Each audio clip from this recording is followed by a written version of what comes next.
Good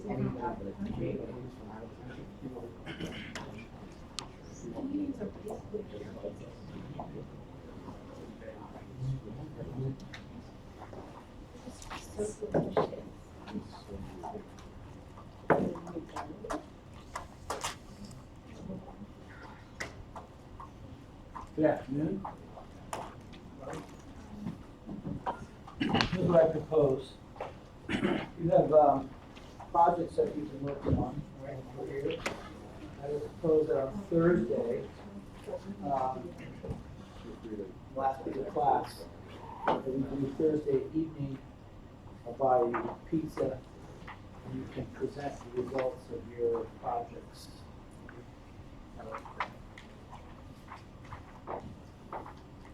Does that sound acceptable? Yeah. Timing? What happens typically, I prefer you to take about 5 minutes, but sometimes that's not possible for whatever reason. And there's, I don't know how many groups you have, there's several groups. So you get up to give a short presentation on what you did as a project. And then I'll pass out assessment to the class and everyone gets to assess everybody else and think about that. Fair enough? Okay. So what we want is typically, what I want is no more than 5 slides. Okay, so there's a, you probably haven't heard of Gordon conferences. Anyone heard of Gordon conferences? Gordon conferences are held typically, they were named by a guy named Gordon, actually, who invented these conferences, and they're in all aspects of science and stuff. There's one on material science or ceramics, actually, ceramics and solid state materials. And they're actually probably one of the best conferences I've ever been to. You have 2 sessions in the morning, typically 2 sessions in the evening, the afternoons are free, and you get fed. But the Tuesday they bring in people that are more or less on the leading edge or whatever you want to call it. So they started a thing several years ago, which was for graduate students to, first time I went as a graduate student, you present a poster of your work, so a poster session. And then they changed that a little bit, and they had grad students get 2 minutes to present an overview of their poster, which is awesome. Typically a slide or 2. It was really entertaining. So what they would do is they'd start, when they got to 2 minutes, people would start clapping. And they were done. It was awesome. It was really awesome. Because you could watch these people give their, they would have 2 slides, right? And you just watch them fall into the rabbit hole and lose themselves in what they're talking about. It plays basically 2 minutes. Done.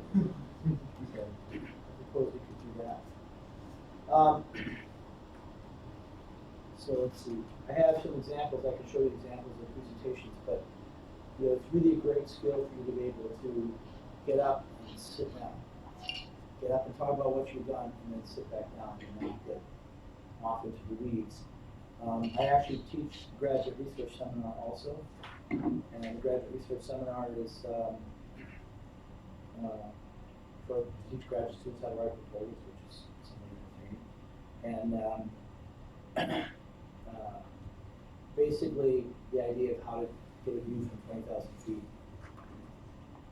Actually, the title of the talk is "The View from 20,000 feet: How to Look Intelligent in Your Thesis Defense," which turns out to be somewhat of a challenge.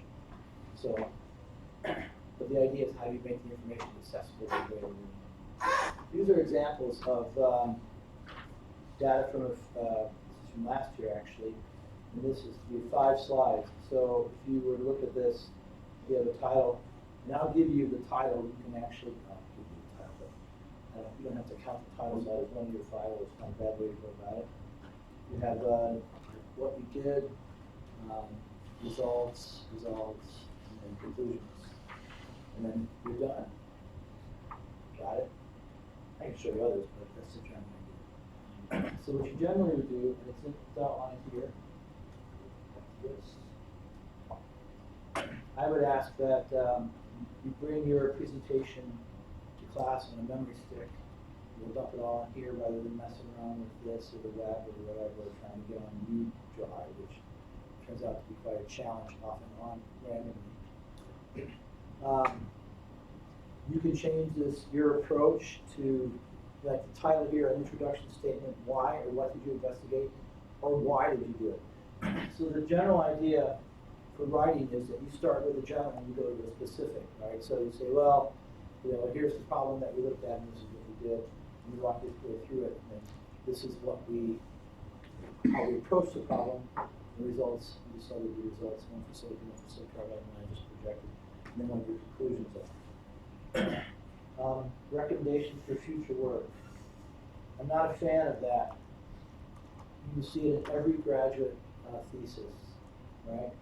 Future work section. I think it is typically a waste of time. Why?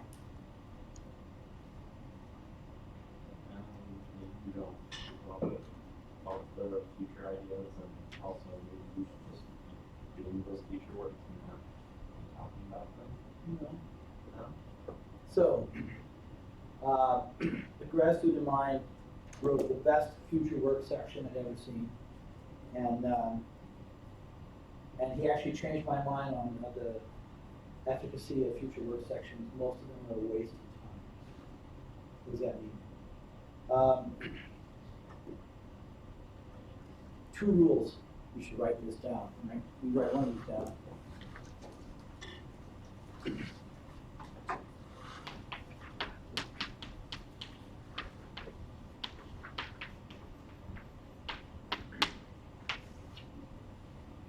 There it is. You could argue that's both rules. I'm off on a small tangent today, but this is appropriate to your presentations in a couple of weeks.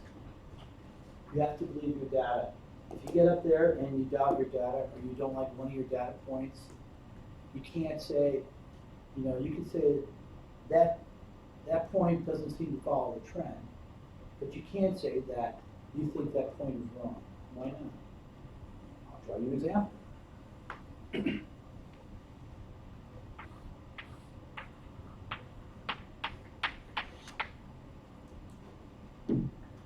Which one don't you like? I don't like this one. What's the problem? Right down there. No, what's the problem? You don't know that's Say again? You don't know that's If you tell me you don't like that point, then I can't trust any of your other data points, can I? You understand what I'm saying? You have to trust your data. You have to believe your data. You can't come back and tell me that, oh, I think there was a mistake in measurement on that point. Then how do I trust any of the rest of your data? We're not very harsh here. If you do that in your thesis defense, you should fail on the spot. You can't decide to throw out data you don't like because it doesn't fit the trend. Fair enough? Okay? You have to trust your data. You own your data. If you don't like your data, that's too bad, right? It's still your data, and you still have to analyze your data. You can come back and say, we don't really see much of a trend. I'm okay with that, right? You can take any one of those 5 data points out of there and draw conclusions from that. If you take that one point out and say you don't like it, you've already drawn the conclusions. That doesn't necessarily mean your data is right. You have to trust your data. The other thing is that the ability to summarize your data and your information the way that everybody can access it, right, makes you look really intelligent. I had a student come in to do his PhD defense, first draft, I mentioned before. He had 20, 30 slides, 24 of them were equations. I said, you cannot do this. Took us 2 weeks, gave a great PhD defense. People walked out, man, he was really smart. It was one equation side, was all I could do. Everything else was making all that information accessible to people. How he calculated the data was unimportant. It was the conclusion that he used. So, that's where I'm at here. You generate data ideally in terms of your projects. Once you come in and present that information and get out. So what's the problem with future work sections?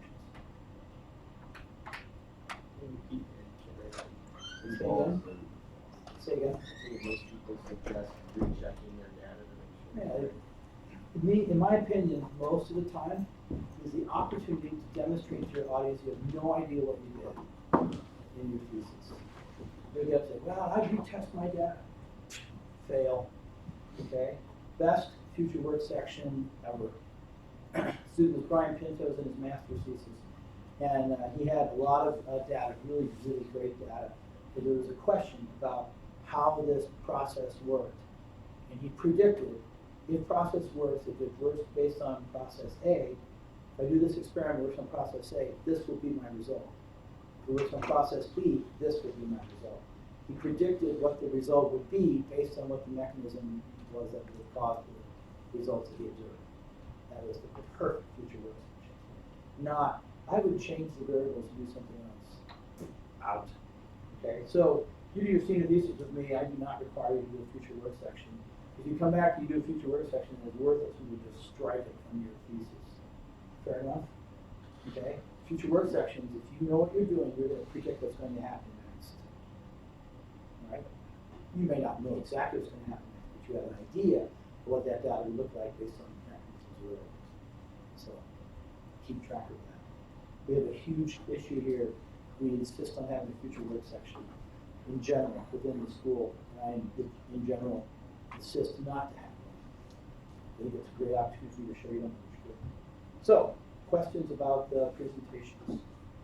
Yes. You said that that was like one of the reasons, but like, what was the other reason? That's both those. Trust your data. Okay, so here's the other thing you have to do. PowerPoint, submit it to me via email. I'm going to relax that. You can bring it to me on a memory stick, or you can submit it to me by 5 o'clock on Thursday. Understand? If you didn't make that deadline, don't email me at 6 o'clock and then assume that I'm going to check my email before I walk in here, because I probably won't. Okay? But you can bring it in on a memory stick, okay, and we can do it that way. Good? You submit your abstract to me in Word format and by email, basically. List of references in Word, email, following standard citation format. I don't care which one you use. And then if you have articles that you found, you have in PDF, you can send those to me also. Good? If you notice here, there are 5 slides. Here's another one of these examples. Okay?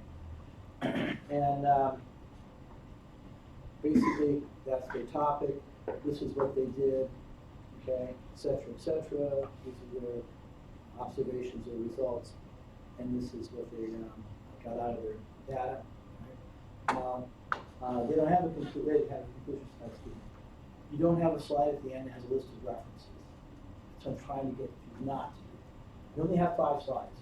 So you're going to tell me what you did, how you did it, what you learned.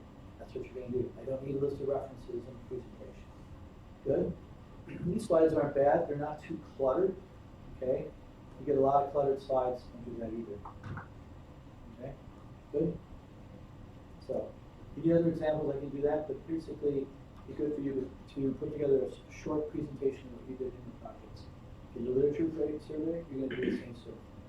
What did you learn? More interested in what you learned, and of course, you recognize that this is a class in processing, so I'm sort of interested in the processing aspects. Good? Any questions? Yes? On here it says standard citation format. Does that mean the School of Engineering one or the? Pick one. I don't care. Okay. I'm interested in the reference that you found. Okay, and I assume that you look for references in the literature. And if they're really interesting, I'll go and read them. Okay, but I'm interested in the references that you found. Okay. I'm not typically interested in internet references, but you can include them. I hope you can go look at YouTube videos to try to be particle size or something. That would be really disappointing. Okay.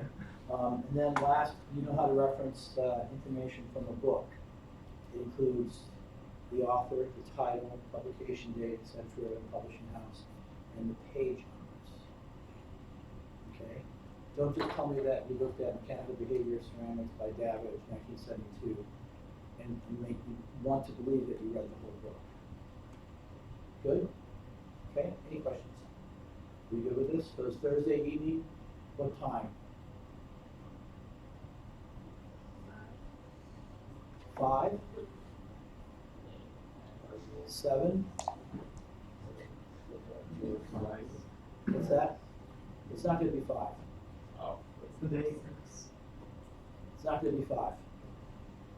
The date is the 5th, isn't it? So, you're not doing 5 on the 5th.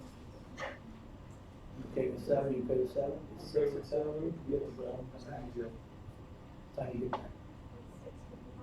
6 work for you instead? It's getting carved in stone, right? It's gonna happen at 6. Okay, 6 it is.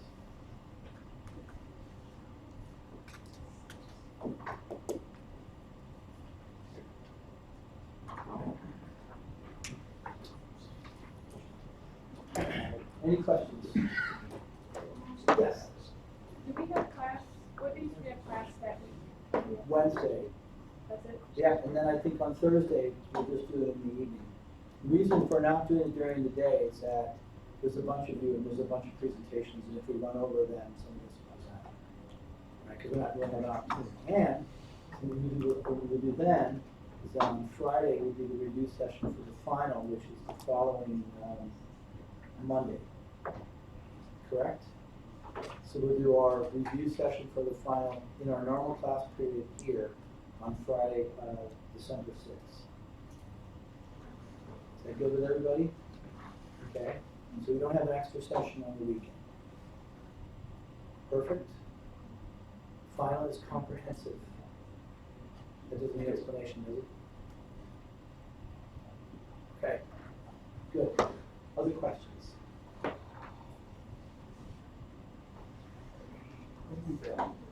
What?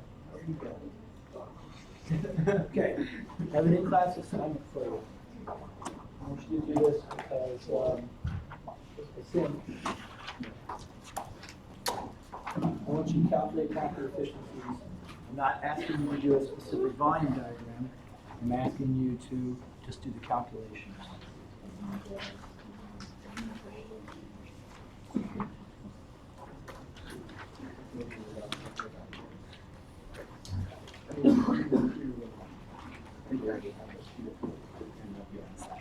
No, you don't need that.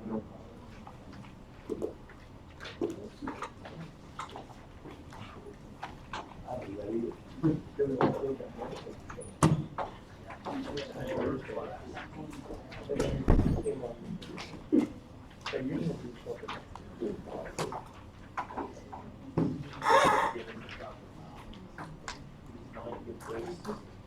oh, we have one.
What are you doing?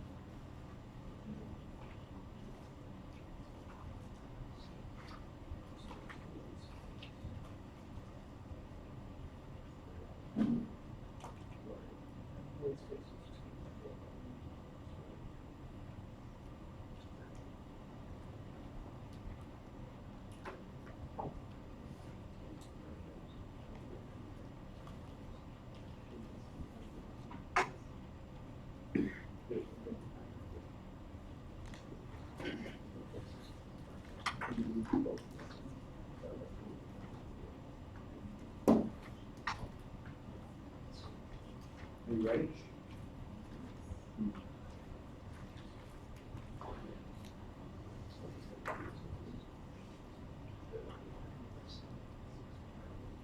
You still working on it? Yeah.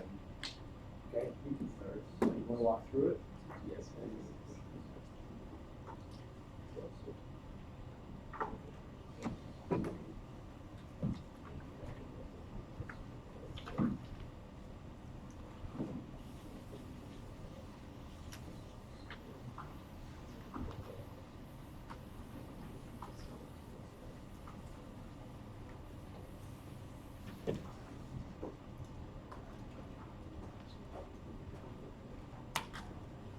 Ready? Sure. Everybody ready? Need more time? Okay, so how do you get the packing efficiency of a binary mixture?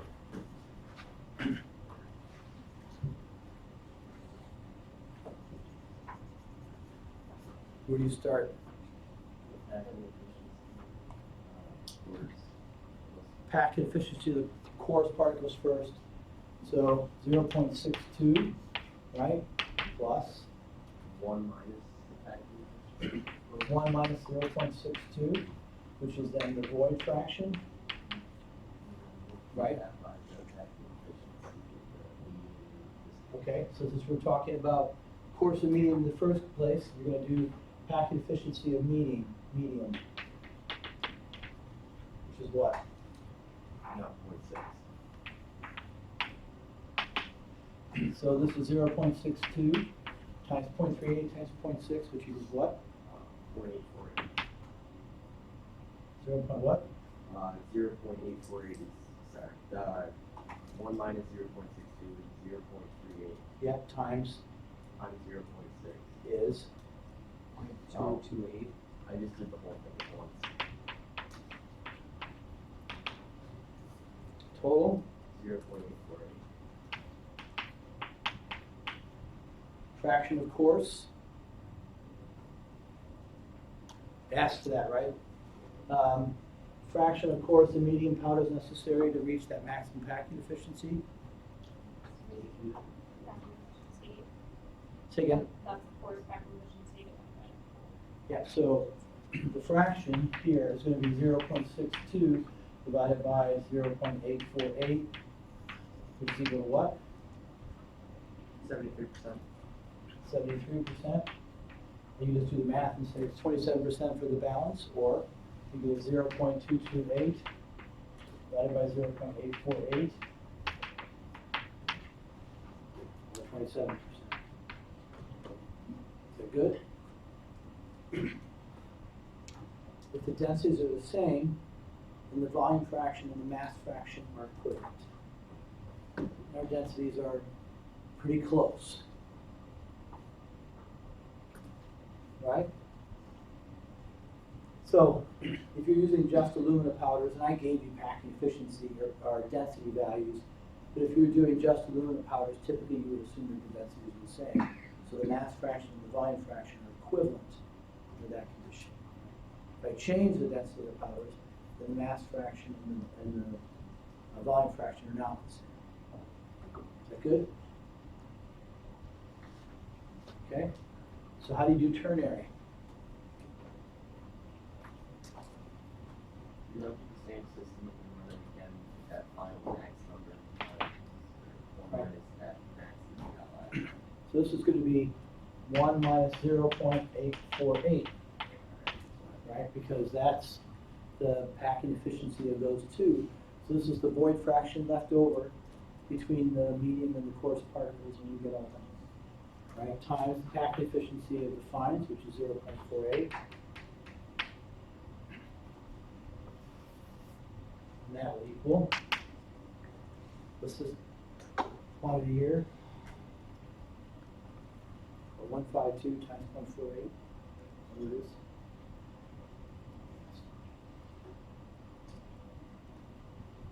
.07? Yeah. Total.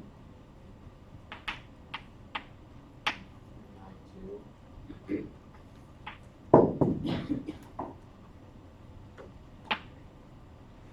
Good? Everybody okay with that? So we can continue this here. We end up with 0.073 divided by 0.921.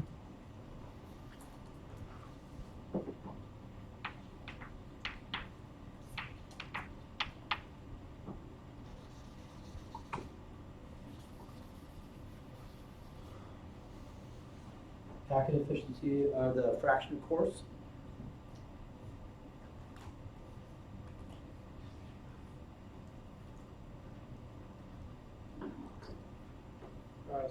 67%.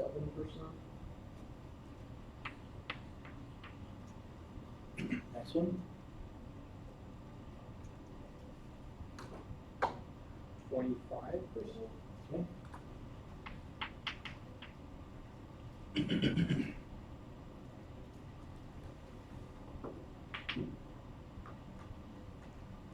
Says 8%.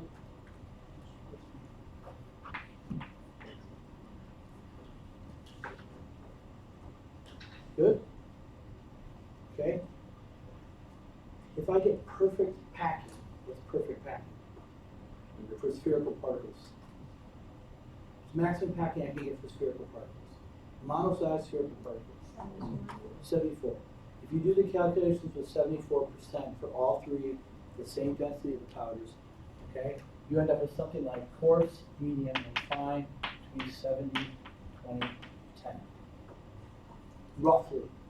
Okay, you would expect to see that this is the ratio. We get something in that ballpark. So 67, 25, and 8 is in that ballpark.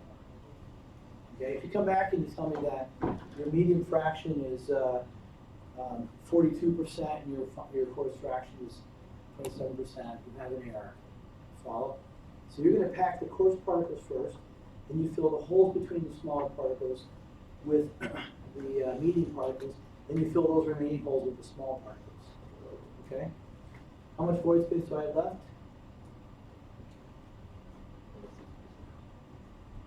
8%. Right?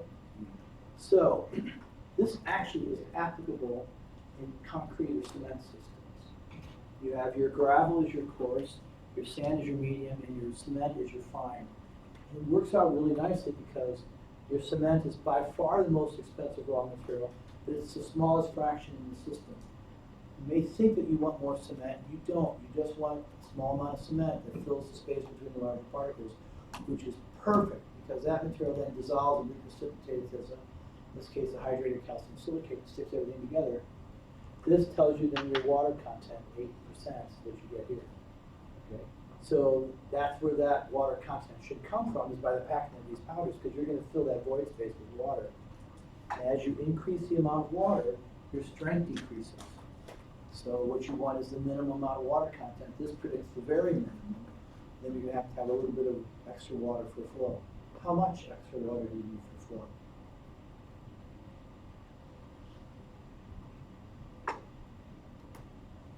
Percent. 3%. How did I get that value? Or maybe I need to rephrase that. How did he get that value? That's a much different question. So how'd you get the value? Here it comes. I'm ready. Oh boy. Didn't we kind of like go over the excess water content earlier? Turns out we did, right? We did in terms of specific volume diagrams, right? And slump forming was 3%. You should probably remember those excess liquid levels. What do you think? Why? Because I think it's important. And it turns out that I'm going to write the exam. So it's also fits together. All right, we're talking about drying. We're going to start talking about drying. Then you have a week and a half off roughly. Then we meet again 2 weeks from today, right? And we have 3 meeting times that week. For Wednesday, and then Thursday evening, and then Friday. Good? Okay. Drying. There are 2 approaches that have been taken to explain drying. In general, you're going to leave here, you're going to go to industry and you're going to say, my teacher thinks that the drying arguments are worthless. I'll restate that for the camera. I believe that the drying arguments are worthless. Okay? Why? The processing is one of whether or not A little louder. processing dictates whether you're going to have defects. Yeah, so drying has been looked at extensively in the literature. Okay? And the reason it's been looked at is because people make parts, they put them in the dryer and they crack or they warp. And they decide that the problem is in the dryer. And you should know by now that I don't believe that to be true. I believe that the problem is in the making process. Fair enough? Okay? And the problem is that the justification for that is we have a bunch of really good examples which were dried under extremely stringent or severe conditions. System does fine.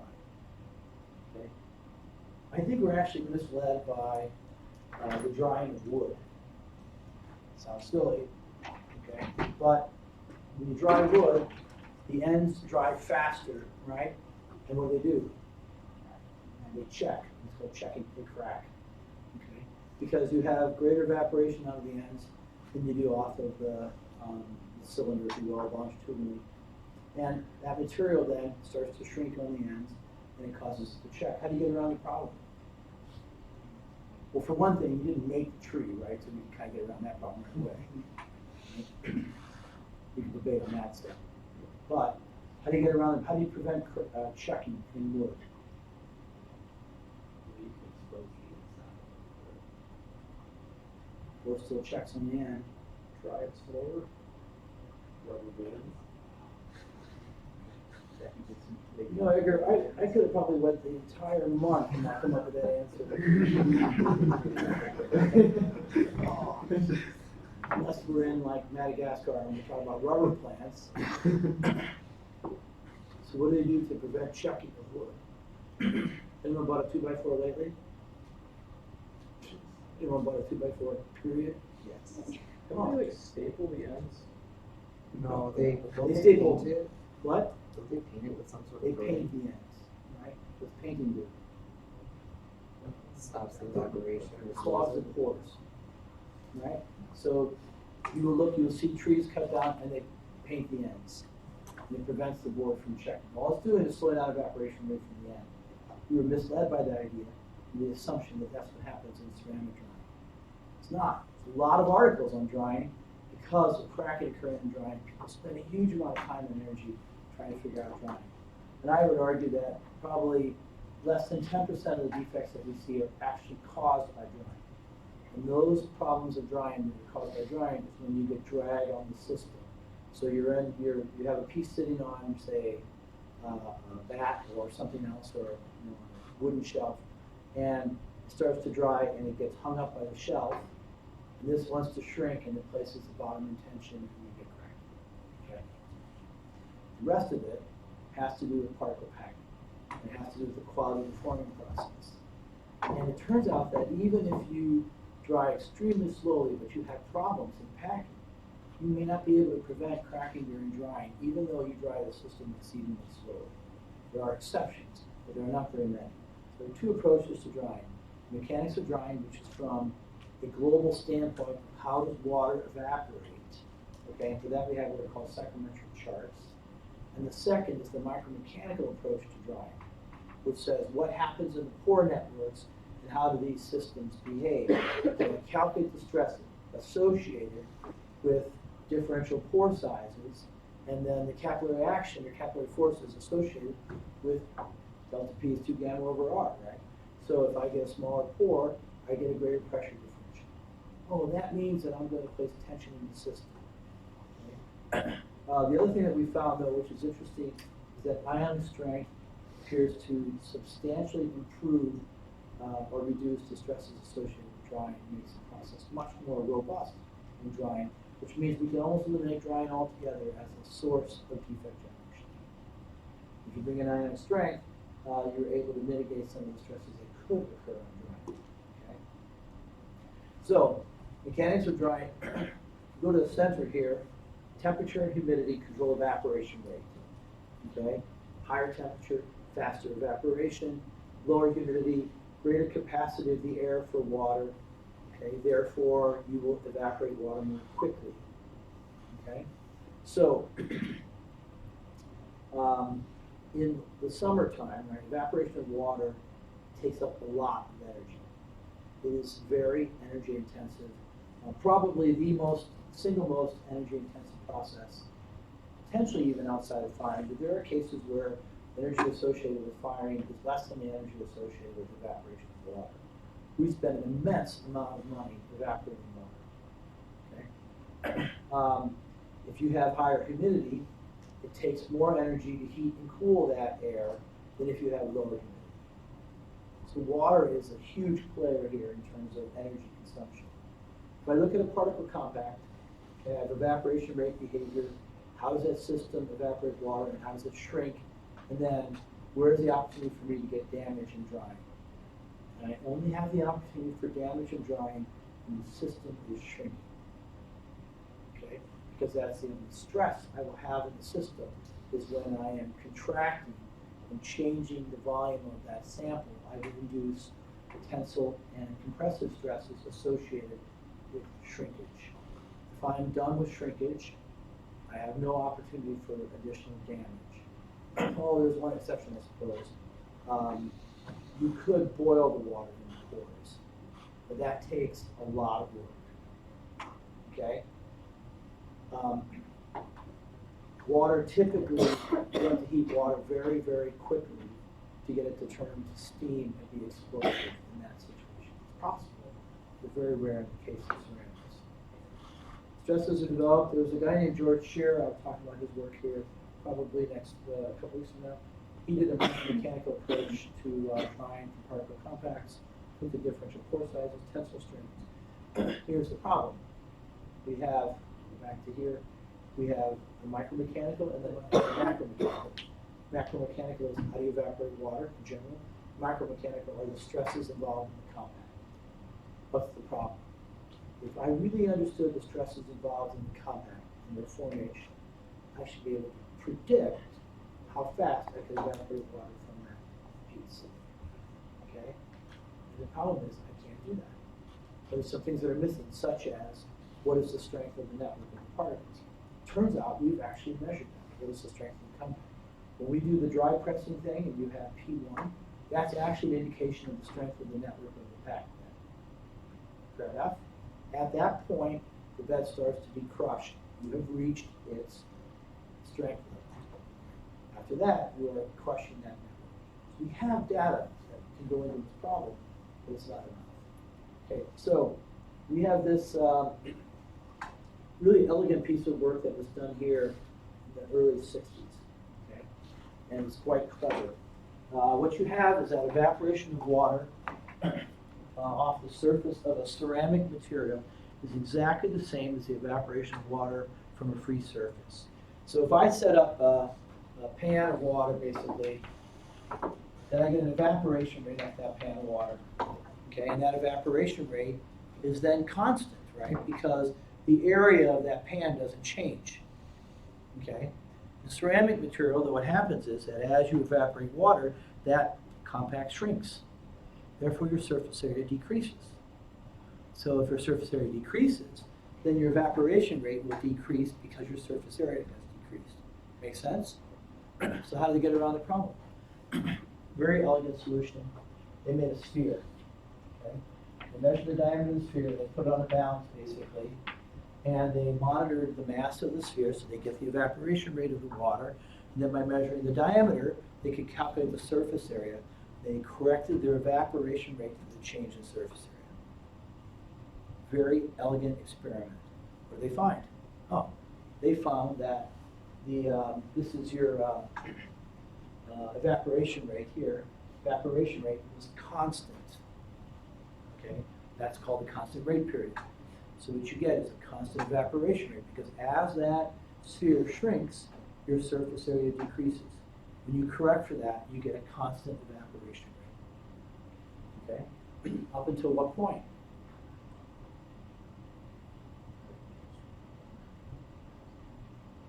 Until what point? You stop shrinking, right? So once you stop shrinking now, what's happened is that you have gone to your minimum volume and you no longer have water on the free surface. Now the water starts to recede inside of that pore volume or the pore structure of that body. Your evaporation rate decreases. Because now you have to get water out of the pore, okay, and that requires more time. You have diffusion, you have evaporation rate and diffusion, and you move water along the pore structure, that slows down the process. So we get to what's called the first falling rate period, okay? And that's when you have water along the pore channels that's getting pulled out to evaporate, but we no longer have any shrinkage, right? So now you're relying on capillary action to move water out and evaporation through the pore structure, and essentially removal of humidity through the compact. And then this last is called the second falling rate period, and that is when you have water essentially, you have meniscus between the particles, and you're evaporating that last amount of liquid out of the system, and it's very, very slow. So by evaporation, diffusion through the pore network to the outside, so it slows down dramatically. But notice that after this point, okay, these line up pretty closely, there is no more shrinkage. So at that point, the size of my compact is fixed, and there are no more stresses. Now, you could argue that I still have moisture in the system. In fact, at the end of shrinkage, it's called EOS, end of shrinkage, here, at this point, I still have a lot of moisture in the system. So this is the amount of moisture on a percent basis. And there's a lot of moisture left in that. So I still have 20% moisture.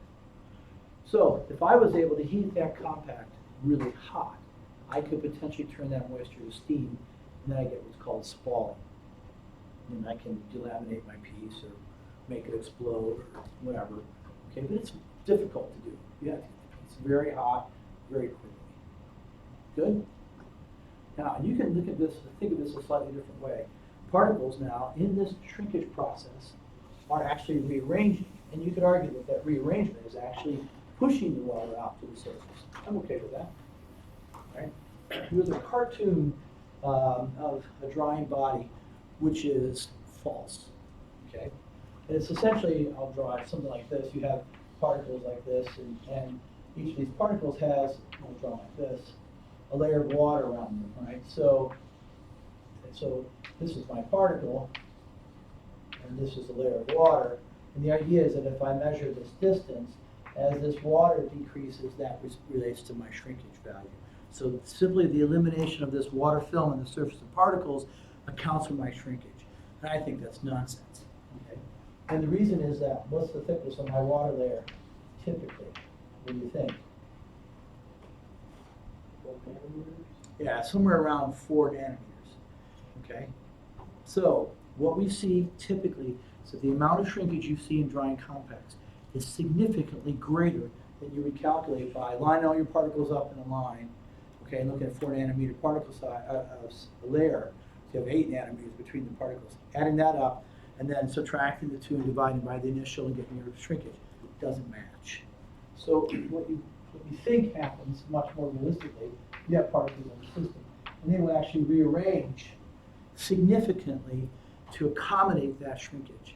They do it by a variety of things, okay? You get stresses on the system, particles will move. And they'll move actually a significant difference to account for the amount of shrinkage that we see in the compact. We wouldn't typically expect them to move much more than about a particle diameter. However, you're now talking about rearrangement of the particle network to create the amount of shrinkage that you see.